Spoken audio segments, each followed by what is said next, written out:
Redefining productivity. Confined, restricted, idle, unproductive, severely vacant. The list of descriptors is long and can't be crammed into this limited space while still maintaining the advised social distance between the phrases. Jokes apart, pun intended, but how about taking a closer look at our present situation? Keep that mask on, please, and sanitize your hands before you touch yourselves. There are scores of videos streaming in to suggest innovative ways of using this self-isolation period, so-called lockdown and the quarantine hours. So much available to choose from to fill the day with.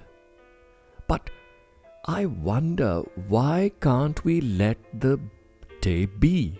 Just be. I dare say, empty. Absolutely empty. Why the dire compulsion to fill it with noise when the peaceful me time that we always craved for all our lives is finally here and it's available to us in abundance? Can't pass my time. We're hearing this complaint from so many people and so often. Boredom is the new pandemic.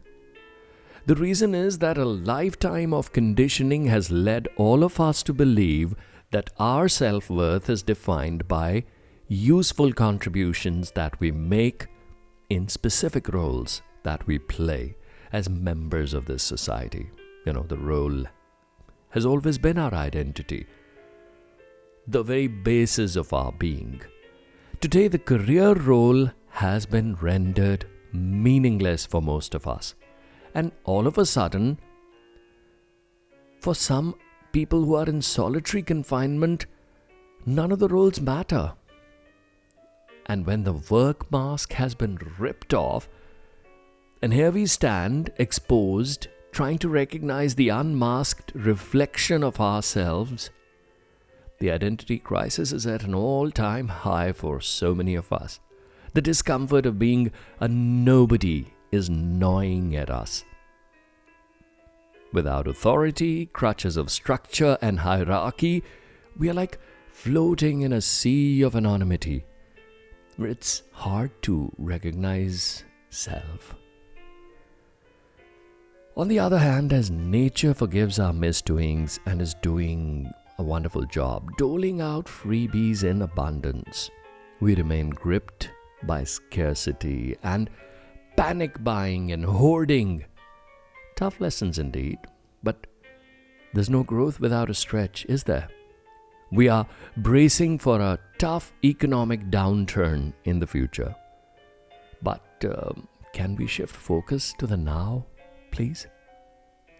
The dissolving conflicts, the solidarity, the compassion, restoration of faith, and the humbling yet meteoric rise of the human spirit. Who says we are not being productive? This is in fact a beautiful time to know and assess ourselves, to make course corrections by merely idling away the hours in contemplation. It's like a long fast of doing absolutely nothing, a weaning off from workaholism and a detox for the constantly thinking mind. It's a beautiful chance to get in sync with nature, learn the routines of those visiting birds, butterflies, and to learn from stoic trees who are finally breathing a sigh of relief as we retract from our polluting ways.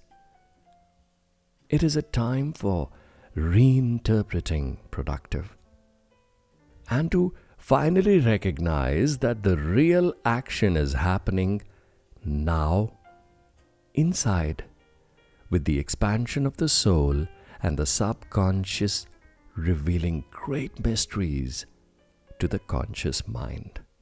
We are in an immensely productive phase of our lives, taking a quantum leap in awareness, which is right now underway. Kindly don't assume that the body at rest is doing no work.